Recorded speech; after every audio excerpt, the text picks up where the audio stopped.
Hello মা, আমি তোমাকে ভিডিও কলে রেখে সোফায় গিয়ে বসতেছি, তুমি শুধু দেখবে। কিন্তু কেন সোনা, কি হয়েছে তোমার? এটা বলতেই সুফিয়া নামের ছোট্ট বাচ্চাটি সোফায় গিয়ে বসে। তখন সুফিয়ার সৎ বাবা এসে এই বলে, সোফিয়া, তোকে কতবার বলেছি তুই সোফায় বসতে পারবি না? হারামজাদি, তোর কি আমার কথা মাথায় ঢুকে নাই? যা, এক্ষুনি আমার জন্য একটু ঠান্ডা এক গ্লাস পানি নিয়ে আয়। এরপর সুফিয়া নামের ছোট্ট মেয়েটি লোকটিকে এক গ্লাস পানি নিয়ে এসে দিয়ে বলে, আব্বু, আমি একটু অসুস্থ। হারামজাদি, তুই অসুস্থ হওয়া, মরে যা, তাতে আমার কি? আমি শুধু টাকার জন্য তোর মাকে বিয়ে করেছি। তুই এই মুহূর্তে গিয়ে আমার জন্য খাবার বানিয়ে তখন আনবি। বাচ্চা মেয়েটির মা লোকটিকে কল দিলে লোকটি কল ধরে বলে, হ্যাঁ প্রিয়তমা, বল। খবর সুজয়, তুমি কি করতেছো এখন?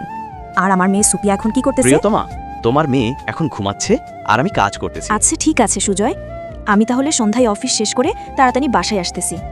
এরপর বাচ্চা মেয়েটির মা লোকটির সাথে যা করলো তা দেখলে তোমরা সকলে অবাক হয়ে যাবে। আল্লাহর এই সুন্দর নামটি দেখে যে ভিডিওতে লাইক করে চ্যানেলটি সাবস্ক্রাইব করে দিবে। হে আল্লাহ, তুমি তাদেরকে হজ করা তৌফিক দান করো। এই যে মিস্টার সুজয়, আমি আপনার সব অভিনয় ধরে ফেলেছি। কেন, আমি কি করেছি? আমি তো নিজের সন্তানের থেকে বেশি ভালোবাসি সুফিয়াকে। সুফিয়া তো আমারও মেয়ে, তাই না? অনেক হয়েছে সুজয়, তোমাকে আর অভিনয় করতে হবে না, তুমি বাড়ি ছেড়ে চলে যাও। আমি আমারই ছোট্ট মেয়েটিকে নিয়ে সারা জীবন থাকতে চাই।